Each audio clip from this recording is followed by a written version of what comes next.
Comenzamos en el nombre del Padre, del Hijo y del Espíritu Santo. Amén. La semana pasada estuvimos haciendo la introducción al segundo libro de Macabeos, del cual vamos a ver pues algunos fragmentos antes de pasar ya a los profetas. A ver,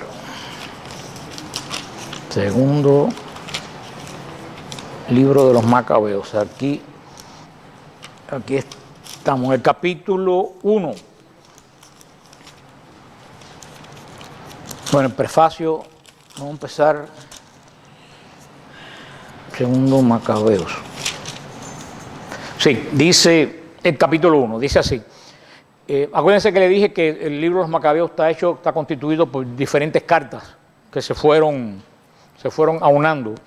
Dice: a los hermanos judíos que viven en Egipto, los saluda a sus hermanos judíos que están en Jerusalén y en la región de Judea, deseándole una paz dichosa, que Dios los llene de bienes y recuerde su alianza con Abraham, Isaac y Jacob, sus fieles servidores, que a todos les dé corazón para adorarlo y cumplir su voluntad con corazón grande y ánimo generoso, que les abre el corazón a su ley y a sus preceptos y les otorgue la paz, que escuche su súplica y se reconcilie con ustedes y no los abandone en tiempo de desgracia.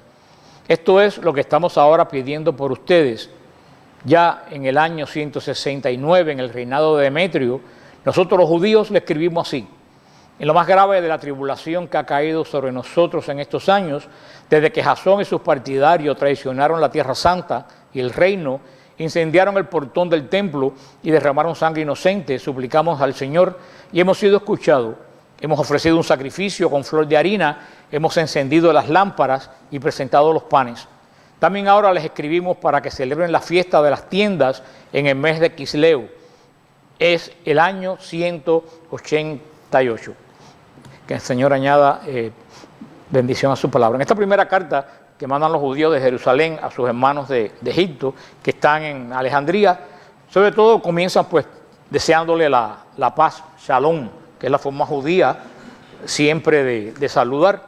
Y después, como le dije la semana anterior, después de la toma de Jerusalén por Antíoco, por los Epífanes, muchos judíos emigraron a Egipto, haciéndose una comunidad de casi 1 millón de personas en Alejandría, que fue el foco judío más grande que hubo de inmigración en esos momentos.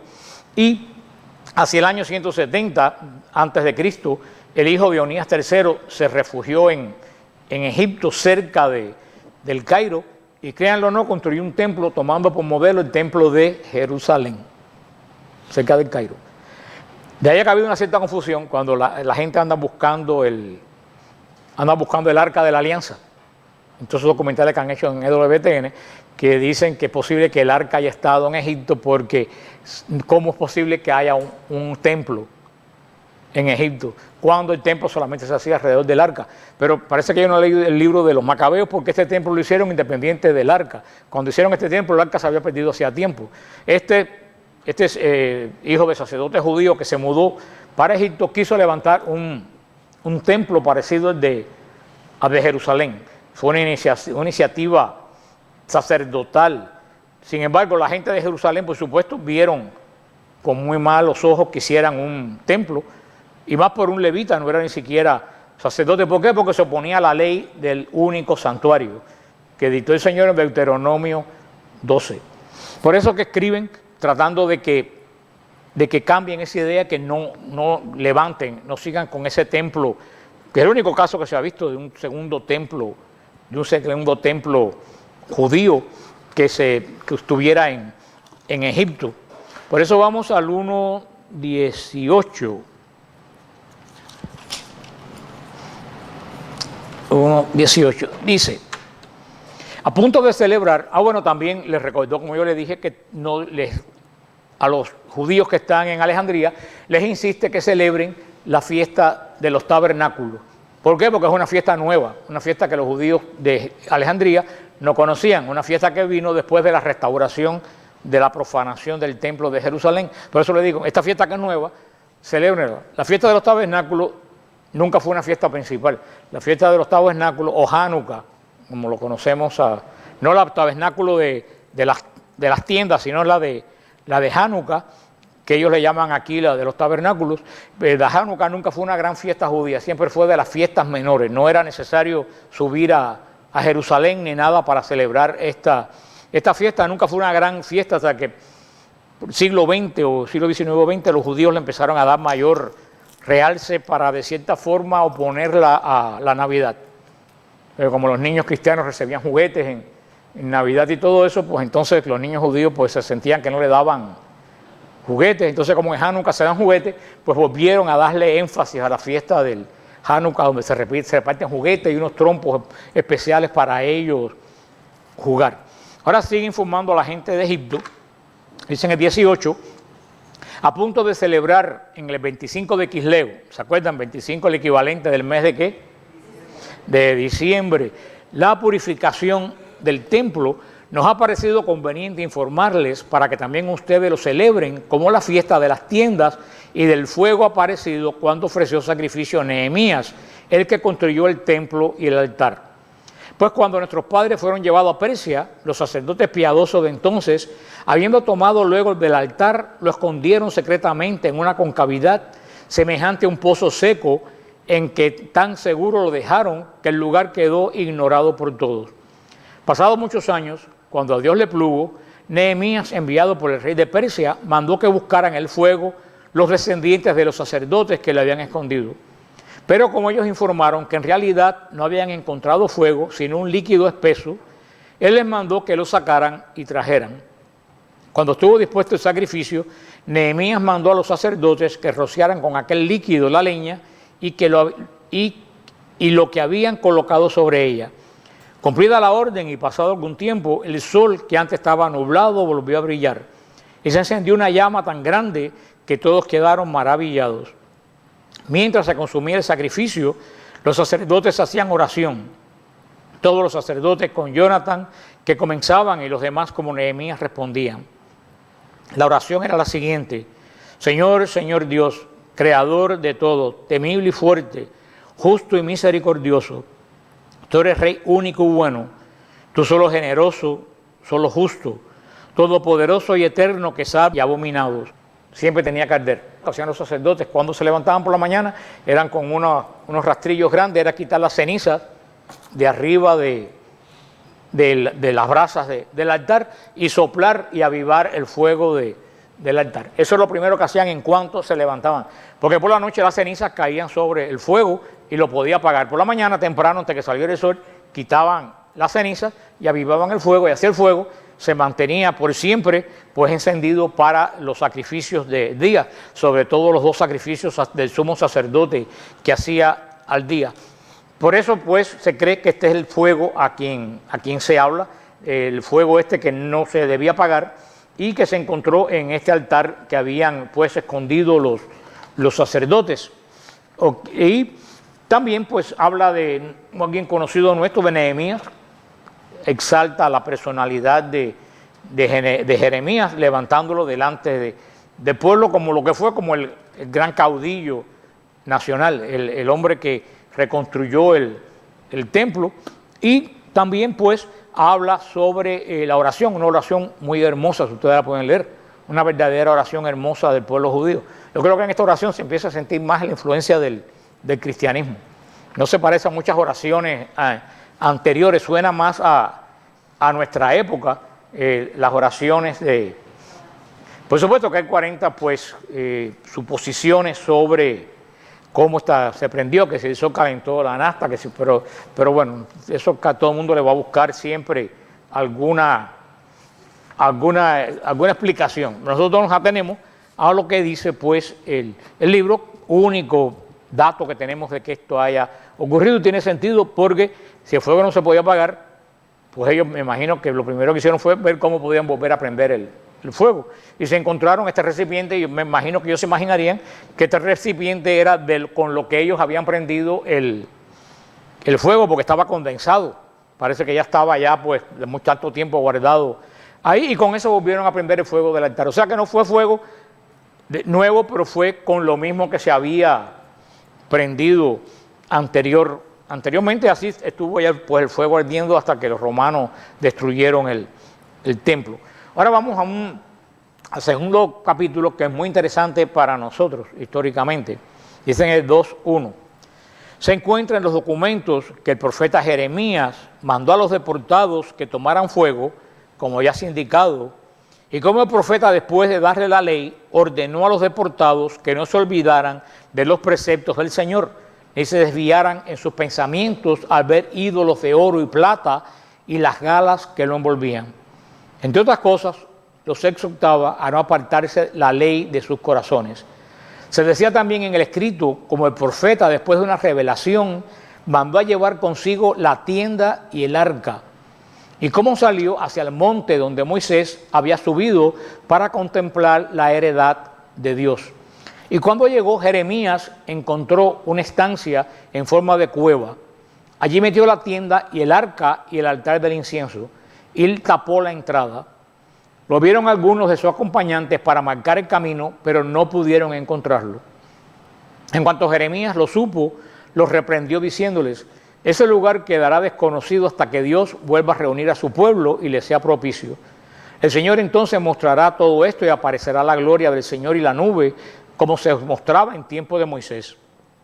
Y cuando Salomón rogó que el lugar fuera solemnemente consagrado, se explicaba también cómo éste, dotado de sabiduría, ofreció el sacrificio de la dedicación a la terminación del templo.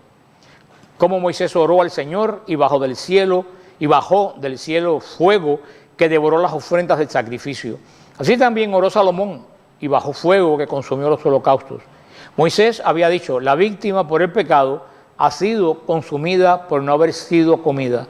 Salomón celebró igualmente 8 días de fiesta. Aquí vemos que Jeremías, aparece el profeta Jeremías, que ya lo veremos, que es el profeta del segundo destierro, dice que Jeremías tomó el arca, el altar del perfume y la tienda.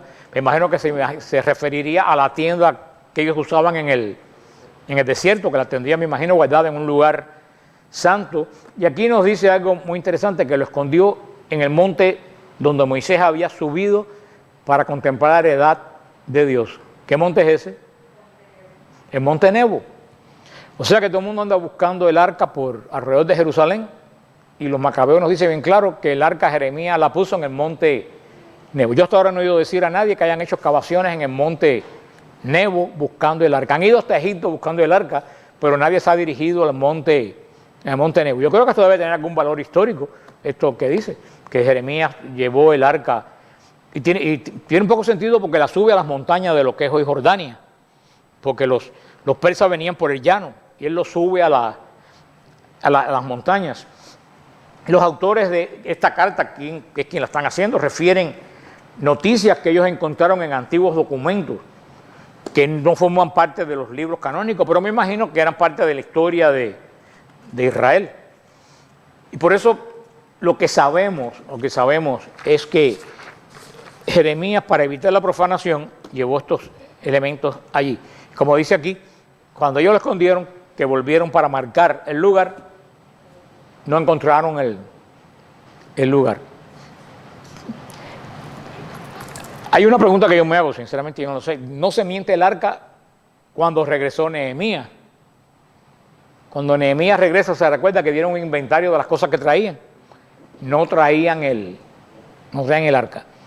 Yo no sé si esto será que están refiriéndose a la primera deportación, a la primera vez que atacaron los babilonios a la tierra santa, pero de todas formas es un indicio que el arca fue escondida, fue sacada del templo. Imagino que esa es la razón, si era el objeto más santo de Israel y venían los babilonios, yo me imagino que lo primero hubiera sido pues esconder el arca de una profanación. Siempre cuando hay guerra y todas cosas, siempre las personas tratan de sacar el Santísimo del lugar para evitar y los cálices para evitar una profanación. Me imagino que un lugar, pero también, por otra parte, yo también pienso, ¿qué es lo que tenía dentro? ¿Qué tenía el arca?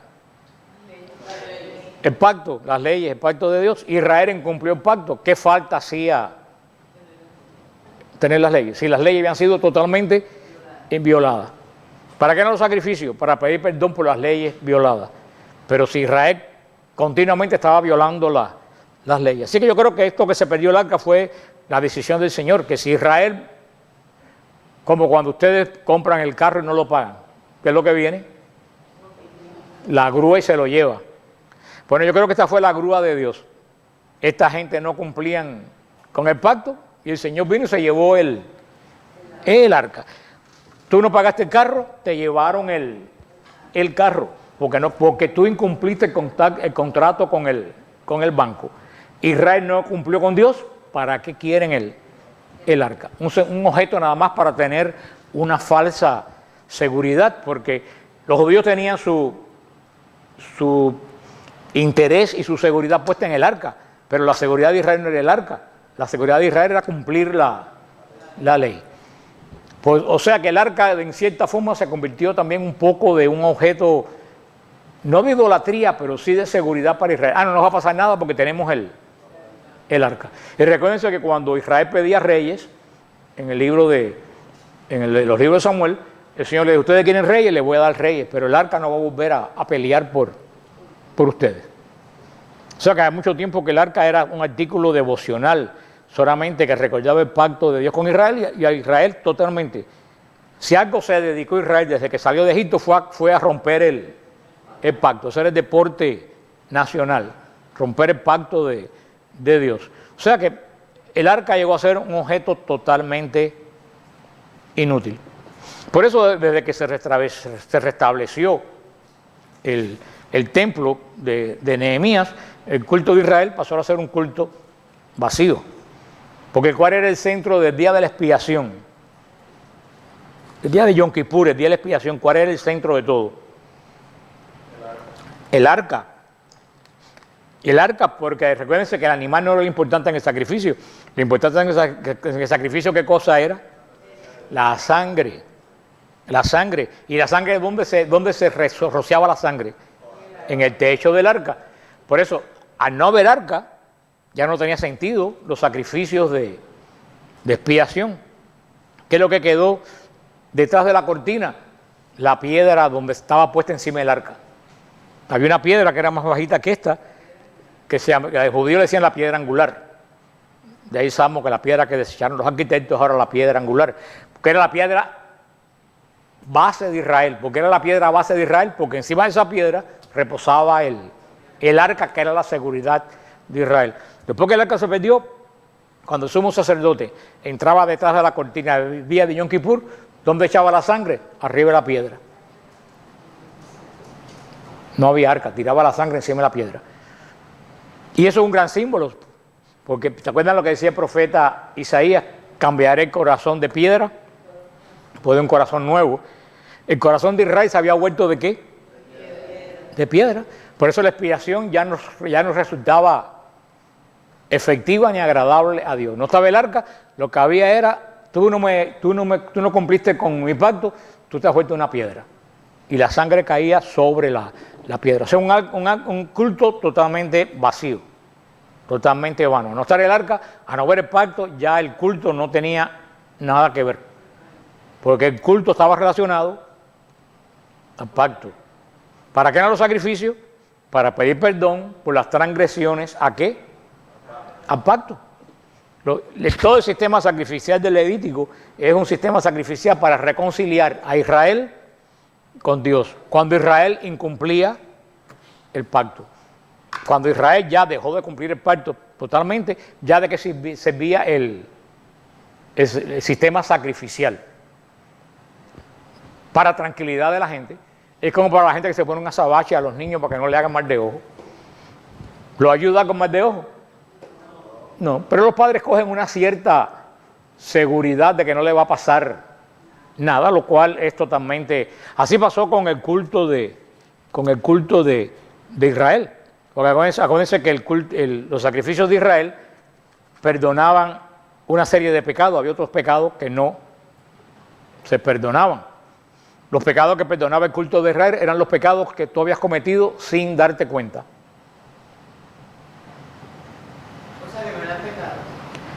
Sí eran pecados, porque ahora, por ejemplo, yo te mato a ti sin dar, porque tiré una piedra y no vi que tú estabas agachada ahí, te maté. Yo no te maté con la intención, que es diferente que si yo te mato con intención. Sí había pecado, por eso había sacrificios, se hacían sacrificios primero por el pecado y después por el daño. Los sacrificios de Israel, primero se ofrecía sacrificio por el pecado cometido de parte de uno. Y después se hacía sacrificio por el daño que tú habías causado. ¿Cómo se llama eso? Retribución. Pero ahí no paraba la cosa, aunque nos hemos salido del tema, ahí no paraba la cosa. Después la persona que había hecho un daño sin saberlo, tenía que pagar un quinto más un 1%, o sea, un sexto de lo que había roto o había perdido. O sea, la totalidad más un quinto de lo que había robado, lo que había roto, lo que había cambiado, lo que había. O sea, que había sacrificio y después había reparación y retribución, que es que la confesión, eso es lo que lleva, y siempre le he dicho que la confesión se han olvidado de la retribución. Reza un Padre Nuestro y vete. Eso no es retribución a quien robó o a quien calumnió. Eso no es retribución. Por eso muchas veces la confesión ya no tiene, por supuesto que perdona los pecados, pero ya no tiene función terapéutica o educativa. Decir a la gente, tú tienes que reponer, ¿qué cosa? El daño que hiciste. Yo creo que si en la confesión para perdonarlo tuviéramos que reparar el daño que hicimos, que si es reparable, tendríamos más cuidado para hacer las cosas. Tú hablaste mal de fulana, ve y dice a la fulana y pídele perdón. Esa es tu retribución. Uno se mordería más pero bueno, reza 5 Padres Nuestros y que has perdido mucho. Porque en Israel, cuando tú hacías este tipo de sacrificio por daño y ofensa, tú antes de hacerlo tenías que confesar en voz alta delante del sacerdote los pecados que tú habías cometido. Igual que si tú ofrecías el sacrificio por acción de gracia, tú tenías que decir en voz alta por qué tú estabas dando gracias. Si tú ibas a pedir, tenías que poner las manos sobre la cabeza del animal y decir en voz alta qué tú estabas pidiendo. Porque todo lo principal del sacrificio era la sangre. Eso era. El sacrificio en sí no empezaba hasta que el sacerdote rociaba la sangre sobre el altar o sobre el arca. Todo el mundo piensa que el sacrificio es cuando matan al animal. Y no, el sacrificio, esa era la preparación. Primero se llevaba el animal a la parte norte del altar. Acuérdense que el altar era como la mitad de esto que está aquí. No era un altar como este, era la mitad de todo este edificio y posiblemente del alto de esto. Llevaban el animal a la parte norte del altar, que es lo que dice llevarlo ante Dios, llevarlo ante Yahvé. Ahí lo llevaba la persona que ofrecía el sacrificio y lo presentaba a Dios. Después le ponía la mano en la cabeza y decía lo que estaba pidiendo, lo que estaba dando gracias, los pecados que había cometido, lo ponía sobre el animal. Antiguamente el animal tenía que ser matado por quien lo ofrecía. Después del destierro pasaron a ser los sacerdotes los que mataban el animal. Pero después que mataban el animal es cuando empezaba el sacrificio. Cuando el sacerdote cogía la sangre y marcaba los cuernos del altar con la sangre y echaba la sangre sobre el altar, ahí es cuando comenzaba el verdadero sacrificio. Después cuando se quemaba la ofrenda y cuando era quemada, pues otra parte se guardaba y la comían los sacerdotes. Pero acuérdense también que había sacrificios cruentos y había sacrificios incruentos. ¿Qué quiere decir cruento e incruento? ¿No? ¿Qué quiere decir sacrificio cruento y sacrificio incruento? Se quedaron en China. Se durmieron. Incruento, los sacrificios donde no hay sangre. Por eso la Eucaristía es un sacramento, un sacrificio incruento. Porque ya Cristo no vuelve a vertir la sangre porque ya la vertió. Y el sacrificio no se ha terminado. Porque ¿cuál es el objetivo del sacrificio? La sangre. Y Cristo todavía está ministrando con la sangre. Por eso que el sacrificio de Cristo no se ha terminado. Pero esos eran los sacrificios cruentos, se hacían fuera del santuario. Los sacrificios incruentos se hacían dentro del santuario. ¿Cuál era el sacrificio incruento? El pan que se ponía delante de Dios y el vino y se comía el sábado. ¿Se acuerdan que se cambiaba para el otro? El incienso era un sacrificio. ¿Qué otro sacrificio había adentro de la tienda del santo que se ofrecía a Dios? Oye algo por ahí que parecía verdad, pero se callaron. ¿La qué tú dijiste? Las velas, claro, sí, ese era otro sacrificio. La luz de, no eran velas, el aceite de la menora, eso era de las lámparas, eso era sacrificio, porque a veces la gente siempre piensa que el sacrificio es matar. Lo principal del sacrificio no es matar, lo principal del sacrificio es transformar. Si no hay transformación, no hay sacrificio. O sea que, para que no se los olvide, ¿qué cosa es lo importante para que haya sacrificio que tiene que haber? Transformación. Por eso la misa es un sacrificio, porque hay transformación. De pan y vino se convierte en cuerpo y sangre de Cristo. Por eso, toda la gente pues piensa, el sacrificio es matar. No, el matar es el comienzo del sacrificio, pero cuando se hacía sacrificio de harina y de aceite o de vino, ¿qué se hacía con esos sacrificios? Se quemaba. ¿Y qué pasaba cuando se quemaba? Se transformaba en humo, ¿no? Subía hacia Dios. El sacrificio era la transformación del pan y de la harina y del aceite o del vino en humo hacia Dios. La ofrenda se transformaba en algo totalmente diferente. El sacrificio era presentar la sangre del Señor, pero después la víctima se quemaba. Ahí era la transformación. O sea que el sacrificio, más que quemar, la esencia del sacrificio, más que quemar, es transformar. Si tú matas el animal y lo dejas tirado por ahí, no hay sacrificio. Tiene que haber y por eso que exigían que el sacrificio tenía que ser de un animal perfecto. Porque tú le estabas ofreciendo a Dios lo mejor que tú tenías para Dios. No darle lo que te sobraba a una vaca tuerta o un chivo sin rabo, qué sé yo. Eso no era agradable a Dios porque tú no le estabas dando algo de lo mejor que tú tenías. Tú estabas dando algo que tú no querías. Como hacemos mucha gente hoy en día con la iglesia y con otras cosas, damos lo que no queremos. Pero eso es lo importante. Los pecados principales que no se podían perdonar era el adulterio, el asesinato premeditado, no hacerse la circuncisión, no guardar el ayuno en el día de Yom Kippur, y el otro creo que era no guardar el sábado y blasfemar el nombre de Dios. Esos eran los que no se perdonaban. Por eso que ustedes entienden por qué los judíos se pusieron tan bravos cuando Jesús dijo, tus pecados te son perdonados. Por eso los judíos dijeron, pero ¿quién es este? Si ni siquiera con los sacrificios se perdonan los pecados, ¿cómo este va a decir que sus pecados te son perdonados? Eso fue lo que los judíos... La gente no sabe muchos datos del Evangelio que son sencillos, pero que es lo que te dicen lo del Evangelio. Si habían pecados que no los podía perdonar ni el sacrificio, ¿cómo un hombre va a decir tus pecados y sin preguntarle cuáles eran? Y si era uno de estos que no se perdonaba, ¿cómo iba a tener poder cuando el templo no tenía poder? Pero todo esto tiene que ver con todo esto a la vez que aunque parezca que no, a la vez que se esconde, se pierde el arca, ya el culto de Israel perdió totalmente su sentido de ser. Dice en el versículo 13, lo mismo se narra también en los archivos y en las memorias del tiempo de Nehemías, y cómo para fundar una biblioteca, reunió los libros referentes a los reyes y a los profetas, los de David y las cartas de los reyes acerca de la ofrenda.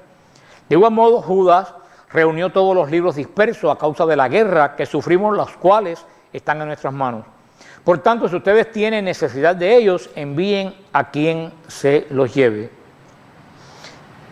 O sea que habían libros, esta gente que se habían ido no tenían los libros de Nehemías. Los libros de Nehemías se escribieron después que ellos regresaron. Por eso le dice, estos libros ustedes no los tienen, nosotros los tenemos recopilados. Si les hace falta, les mandamos estos libros. Dice, en el 16, a punto de celebrar la purificación, les escribimos. También ustedes bien harán en celebrar estos días.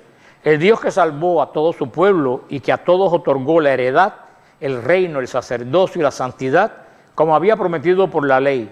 El mismo Dios, como esperamos, se apiadará pronto de nosotros y nos reunirá de todas partes bajo el cielo en el lugar santo, pues nos ha sacado de grandes males y ha purificado el lugar. Por supuesto que sí, pero lo que él nos contaba era que ya Dios se había hartado de Israel y el arca se había desaparecido. Ahora vamos al capítulo 4. Capítulo 4. Vamos a ver un poco ahora de lo que ha pasado en capítulo 4, versículo 7. Cuando Seleuco dejó esta vida, acuérdense, la Seleucida era la dinastía de Siria. Cuando Seleuco dejó esta vida y Antíoco, por sobrenombre Epífanes, comenzó a reinar, Jasón, el hermano de Onías, usurpó el sumo pontificado. Fíjate cómo las cosas se van poniendo.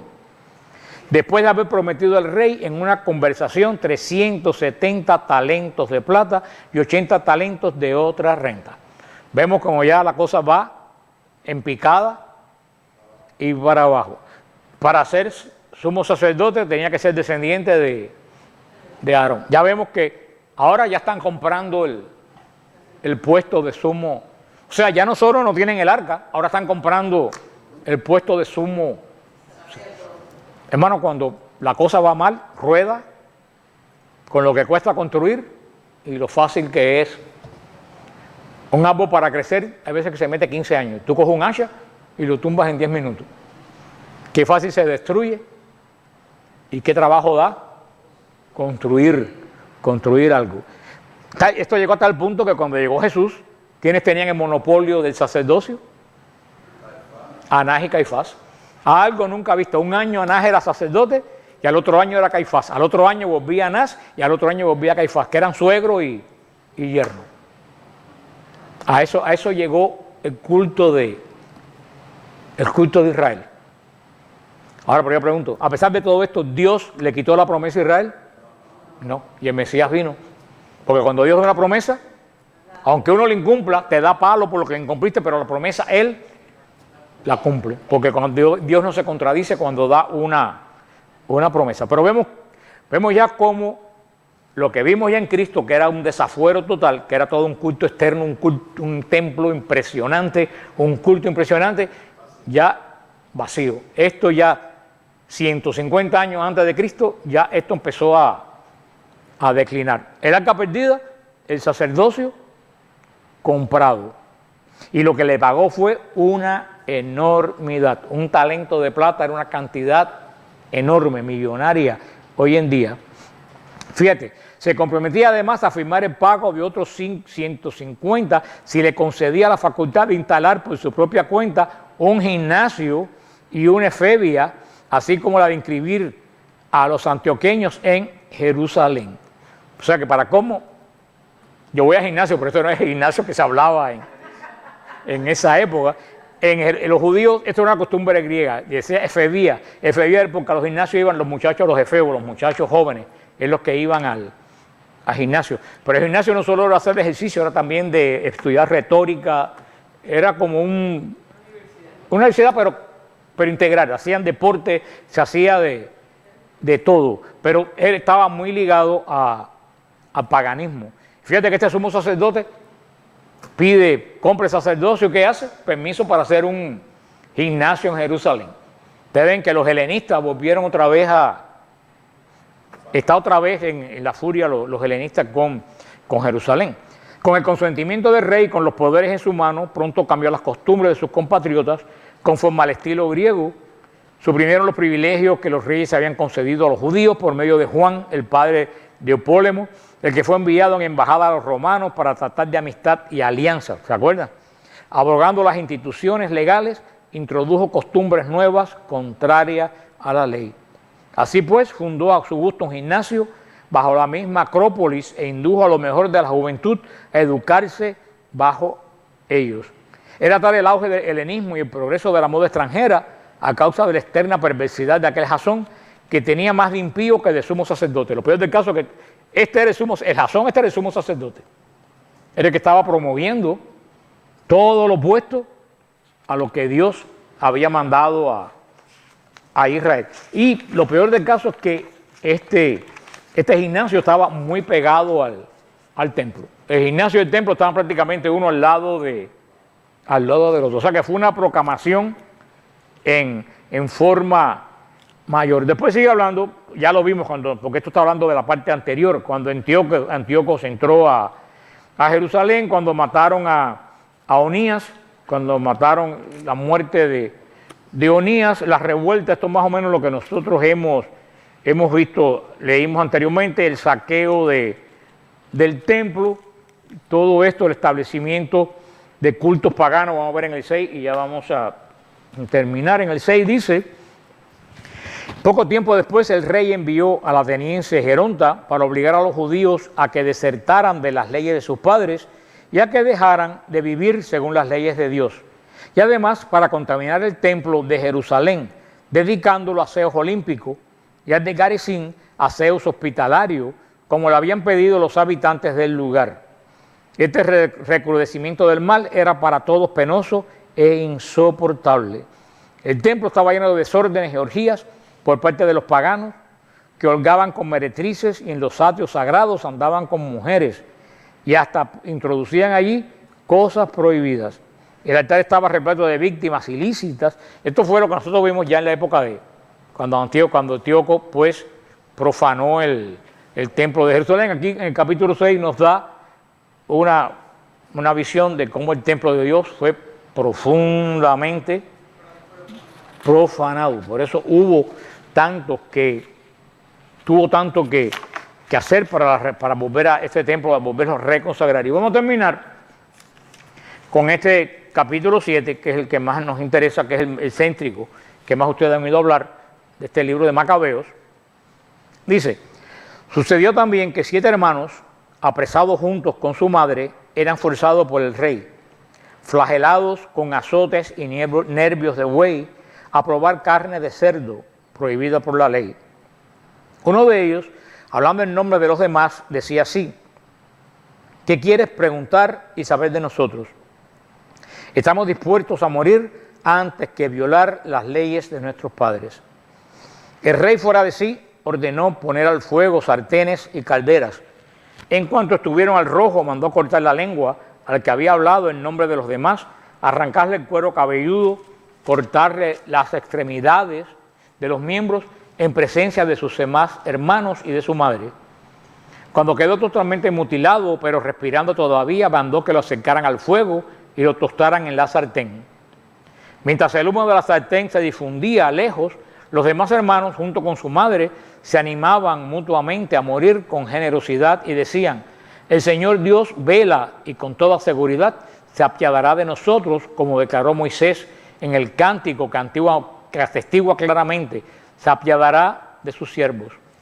Cuando el primero hizo así su tránsito, llevaron al segundo al suplicio, y después de arrancarle la piel de la cabeza con los cabellos, le preguntaban: ¿vas a comer antes de que tu cuerpo sea torturado miembro a miembro? Él, respondiendo su lenguaje patrio, dijo: no. Por ello también este sufrió a su vez la tortura como el primero. Al llegar a su último suspiro, dijo: tú criminal, nos privas de la vida presente, pero el Rey del mundo, a nosotros que morimos por sus leyes, nos resucitará a una vida eterna. Después este fue castigado el tercero. En cuanto se lo pidieron, presentó la lengua, tendió decidido las manos y dijo con valentía: por donde el cielo posee estos miembros, por sus leyes lo desdeño, y de él espero recibirlos de nuevo. Hasta el punto de que el rey y sus acompañantes estaban sorprendidos del ánimo de aquel muchacho, que en nada temía los dolores. Llegado a su tránsito, maltrataron de igual modo con suplicios al cuarto. Cerca ya del fin decía así: es preferible morir a mano de hombres, con la esperanza de que Dios otorga de ser resucitados de nuevo por él. Para ti, en cambio, no habrá resurrección a la vida eterna. Enseguida llevaron al quinto y se pusieron a atormentarlo. Él, mirando al rey, dijo: tú, porque tienes poder entre los hombres, aunque eres mortal, haces lo que quieres. Pero no creas que Dios ha abandonado a nuestra raza. Aguarda tú y contemplarás su magnífico poder, cómo te atormentará a ti y a tu linaje. Después de esto trajeron al sexto, que estando a punto de morir decía: no te hagas ilusiones, pues nosotros por nuestra propia culpa padecemos por haber pecado contra nuestro Dios. Nos suceden cosas sorprendentes, pero no pienses quedar impune tú que te has atrevido a luchar contra nuestro Dios. Admirable de todo punto y digna de glorioso recuerdo fue aquella madre que, al ver morir a sus 7 hijos en el espacio de un solo día, sufría con valor porque tenía la esperanza puesta en el Señor.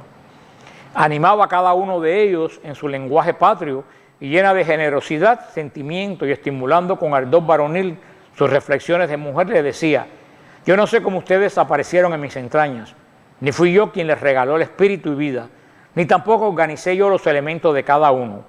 Pues así el creador del mundo, el que modeló al hombre de su nacimiento, el proyectó el origen de todas las cosas, les devolverá el espíritu y la vida con misericordia, porque ahora no miran por ustedes mismos, por amor a sus leyes. Antíoco creía que le despreciaba a él y sospechaba que eran palabras injuriosas, mientras el menor seguía con vida. No solo trataba de ganarlo con palabras, sino hasta con juramento le prometió hacerlo rico y muy feliz con tal de que abandonara las tradiciones de sus padres. Lo haría su amigo y le confiaría a altos cargos. Pero como el muchacho no le hacía ningún caso, el rey llamó a la madre y le invitó a que aconsejara al adolescente para salvar su vida. Tras tentarla él varias veces, ella aceptó persuadir a su hijo. Se inclinó sobre él y, burlándose del cruel tirano, le dijo en su lengua patria: hijo, ten compasión de mí, que te llevé en el seno por 9 meses. Te amamanté por 3 años, te crié y te eduqué hasta la edad que tienes. Te ruego, hijo, que mires al cielo y la tierra y al ver todo lo que hay en ellos, sepas que a partir de la nada los hizo Dios y que también el género humano ha llegado así a la existencia. No temas de este verdugo, antes bien, mostrándote digno de tus hermanos, acepta la muerte para que vuelva yo a encontrarte con tus hermanos en la misericordia. En cuanto ella terminó de hablar, el muchacho dijo: ¿qué esperan? No obedezco el mandato del rey, obedezco el mandato de la ley dada a nuestros padres por medio de Moisés. Y tú eres el causante de todas las desgracias de los hebreos y no escaparás a las manos de Dios. Cierto que nosotros padecemos por nuestros pecados. Si es verdad que nuestro Señor que vive está momentáneamente irritado para castigarnos y corregirnos, también se reconciliará de nuevo con sus siervos. Pero tú, el más criminal de todos los hombres, no te engrías neciamente entregándote a vanas esperanzas y alzando las manos contra sus siervos, porque todavía no has escapado del juicio de Dios, que todo lo puede y todo lo ve. Pues ahora nuestros hermanos, después de haber soportado una corta pena por una vida perenne, cayeron por la alianza de Dios.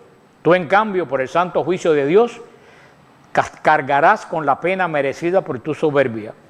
Yo, como mis hermanos, entrego mi cuerpo y mi vida por las leyes de mi Padre, invocando a Dios para que pronto se muestre propicio con nuestra nación y que tú, con pruebas y azotes, llegues a confesar que Él es el único Dios.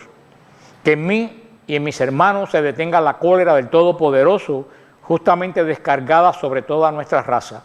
El rey, fuera de sí, se ensañó con este con mayor crueldad que con los demás, por resultarle amargo el sarcasmo. También este tuvo limpio tránsito con entera confianza en el Señor. Por último, después de los hijos, murió la madre. Sea esto bastante para tener noticia de los banquetes sacrificiales y de la crueldad sin medida. Este hermoso pasaje, que es el centro, que el que más se conoce del libro de los Macabeos, suplicio de los 7 hijos y de la madre de los Macabeos, es algo nuevo en la Biblia, porque aquí ya aparece el concepto de la vida eterna. Acuérdense que yo le dije que la revelación de Dios fue progresiva. Por eso, al principio, pues Dios solamente empieza a hablar de las cosas de la tierra, pero según se va acercando el momento de Jesús, pues empieza a haber revelación de lo que es la vida eterna, hasta que Jesús va a ser la plenitud y va a decir: el que cree en mí tiene vida y no morirá para siempre. Esa va a ser la declaración de Jesús, pero ya 100 años antes de Jesús, ciento tanto, ya estaba en el pueblo judío el concepto de la vida eterna. Por eso que estos muchachos dicen: yo no voy a cambiar la eternidad por serte agradable por 10 o 12 o 15 años. Más negocio es el que estoy haciendo. Y así vimos que todos los hermanos, y el más pequeño que él quería ganar fue el que más duro le dio, y todos los hermanos fueron sacrificados porque ellos valoraron más la vida eterna que la vida presente. Te aseguro que si hubieran comido puerco y habían vivido la ley, hubieran vivido una vida hasta los 60, 70 años miserable. No, y aparte del colesterol, habrían vivido una vida miserable con el remordimiento de lo que habían hecho. Porque ese remordimiento, cuando tú violas algo profundo que tú sabes que no lo debes hacer, ese remordimiento te acompaña toda la vida. Y hubieran muerto entre arrepentimiento y entre tormento, ni hubieran disfrutado lo que tenían, ni hubieran sido felices, y a la larga no hubieran tenido la vida eterna. Así que estos muchachos hicieron un buen negocio. ¿Por qué? Porque ¿dónde estaba la esperanza de la educación de ellos? En la vida eterna. Hoy en día, porque aún tenemos estos tipos de gente. Tuvimos los mártires de la iglesia en los primeros 300 años que dieron este mismo testimonio de familia entera comida por los leones. Por eso los paganos no podían entender cómo los mártires iban cantando o se lo comieran los leones, cuando los criminales más fuertes tenían que empujarlo y pincharlo para que salieran a los leones, y los cristianos iban cantando. Ya no podían entender eso porque los paganos se entraban toda su vida aquí en la tierra. Ellos no tenían concepto del mundo futuro. Si acaso decían que era un lugar de tinieblas, el Hades, un lugar que, total, pero ese lugar pues mejor, mientras más me demore, mejor. Pero ellos entendían que la buena nueva de los cristianos es que esta vida era solamente transitoria, que la gran vida venía después. Ese concepto no lo tenían ni los sirios ni los romanos, porque eran paganos. Jesús es el que trae ese nuevo concepto de la vida eterna. Pero vemos que el pueblo judío, ya acercando a Jesús, tenía este concepto. Por eso le dije que los fariseos en Israel, en la época de Jesús, creían en la vida eterna. Pero los saduceos no creían en la vida eterna. Ellos seguían con las antiguas palabras, porque recuérdense que les dije que la revelación en la Biblia es progresiva. ¿Cuál va a ser la gran revelación de Jesús? La vida eterna. Por eso muchos protestantes hoy en día pues no creen en la vida eterna. Cantidad de protestantes. Ellos piensan como los paganos, que cuando uno se muere, se duerme hasta el día de la resurrección. Eso es un pensamiento totalmente pagano. Yo dije, entonces, ¿qué vino a hacer Jesús si estamos en lo mismo? Jesús dijo, vine a traer vida, ¿y vida qué? En abundancia. Esa es la gran noticia, vida en abundancia. Vivo 60 años, me muero y me duermo 3000 años. Eso es vida en abundancia. Vida en abundancia es vida que no falta, que se desborda. Por eso, todos estos protestantes pues tienen una doctrina totalmente equivocada. Están despreciando la gran noticia de Jesús. La vida no se acaba aquí, que es lo que le dijo Jesús a Marta y a María. Pero tú no sabes que yo soy el camino, la verdad, y tú no sabes que vamos a resucitar en el último día.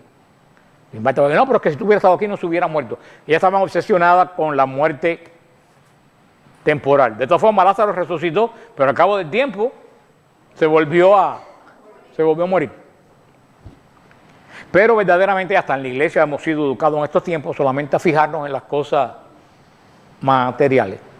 Por eso cuando nos llega la hora nos da una pataleta, porque no nos queremos ir, porque nos hemos educado, inclusive en la fe, en las cosas. Y los protestantes, ¿qué se educa a los protestantes hoy en día? En tener a Dios como un presidente de banco. Dame, resuélveme, y yo de tu nombre yo declaro, y yo pongo, y tú me das. Eso es lo que ha quedado Dios. No tienen concepto de vida eterna. Ellos todos lo quieren aquí. Para después, 4000 o 5000 años, 1.000.000 de años, resucitar si acaso. Eso no es el mensaje El mensaje de Jesús es el mismo de los macabeos. Nosotros tenemos vida y vida en abundancia. Fíjate cuando Jesús pone la parábola de Lázaro y Epulón. Lázaro estaba dormido. Epulón estaba dormido. Bastante despierto que estaba al tanto de lo que pasaba en la tierra, porque dice, manda a Lázaro para que vaya donde están mis hermanos. Cuando el Apocalipsis dice que las almas de los santos claman debajo del altar, misericordia a Dios, ¿hasta cuándo, Dios santo y justo, vas a castigarnos? Los santos, el alma de los mártires ya están muertos y están sin embargo clamando a Dios. Todo el Nuevo Testamento está lleno de pasajes que San Pablo cuando dice, me conviene morirme para irme con el Señor, pero estoy pensando que a lo mejor todavía me puedo quedar un poco para enseñarle a ustedes. San Pablo nos dice, me conviene irme a dormir. San Pablo dice, me conviene irme con el Señor. Yo no sé, esta gente de estas sectas qué evangelio leen o qué, pero ellos tienen el mismo concepto pagano y el mismo concepto judío. Un Dios que solo me da, pero que lo que me tiene que dar, que es la vida eterna, no me la da. Me da cosas aquí. Millones y cosas aquí, supuestamente, que lo único que le da millones al pastor. Pero, aparte de eso, te digo que, y los que estamos en la iglesia, definitivamente, también les digo, hoy en día, desafortunadamente, no se habla de la vida eterna en la iglesia. Es como si hubiera pasado de moda. Se habla de darle comer a los pobres, de la inclusión, de la liberación de la mujer, de esto y lo otro, pero de la vida eterna no se habla. Exactamente estamos más o menos como en la época antes de los macabeos. Por lo menos, no sé, en algún lugar se hablará, pero yo hace mucho tiempo que yo no oigo un sermón sobre la vida eterna. Y si lo hubiera, creo que muchos pensarían que era ciencia ficción.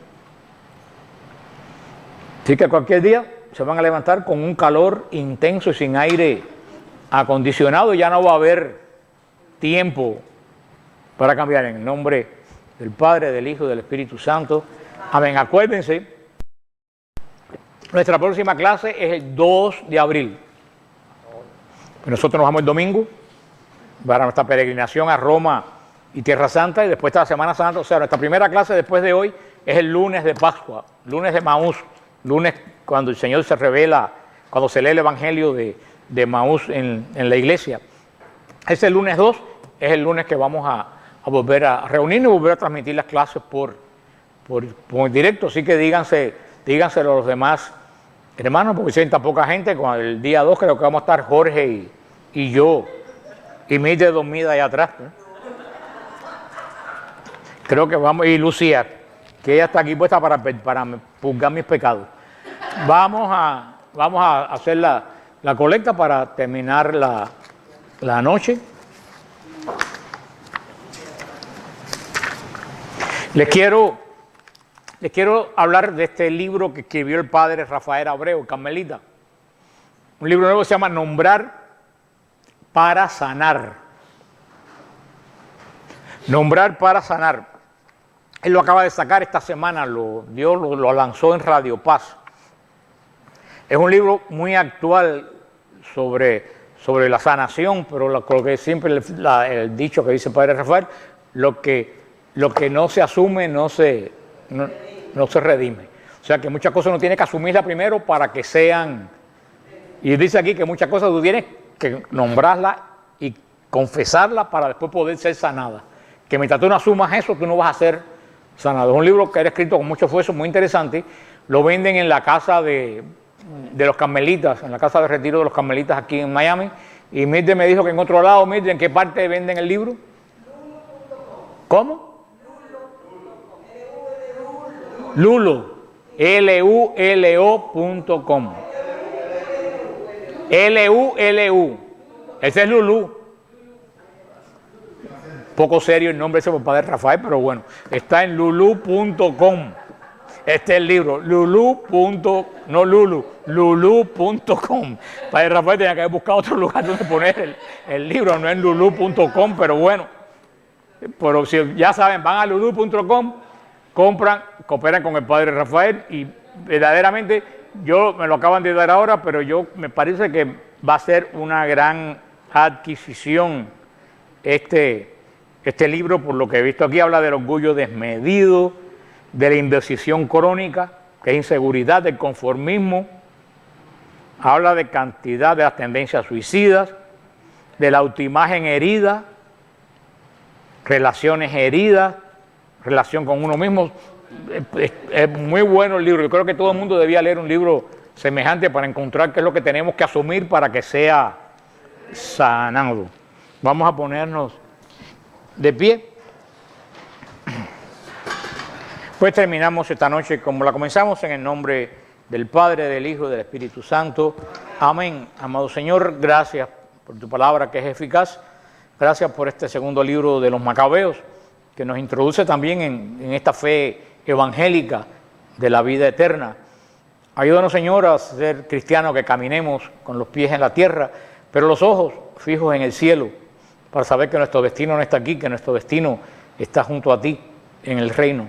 Haznos cristianos espirituales, cristianos místicos, que vamos más allá de las cosas que nos rodean para encontrarte a ti en la eternidad. Gloria al Padre, al Hijo y al Espíritu Santo. Como era en el principio, ahora y siempre, por los siglos de los siglos. María, Madre de la Iglesia. San José, Esposo de la Virgen. San Miguel Arcángel. Santa María de Jesús crucificado. San Eusebio Mártir. Que el Señor nos bendiga, nos guarde, nos muestre su rostro y nos dé su paz. Si alguno quiere oración, Sonia y Rubén van a estar orando aquí. Así que si alguno quiere oración, puede venir por acá adelante. Con mucho gusto, pues oramos por ustedes. Y nos vemos, que tengan una santa Semana Santa y nos vemos el lunes de Pascua.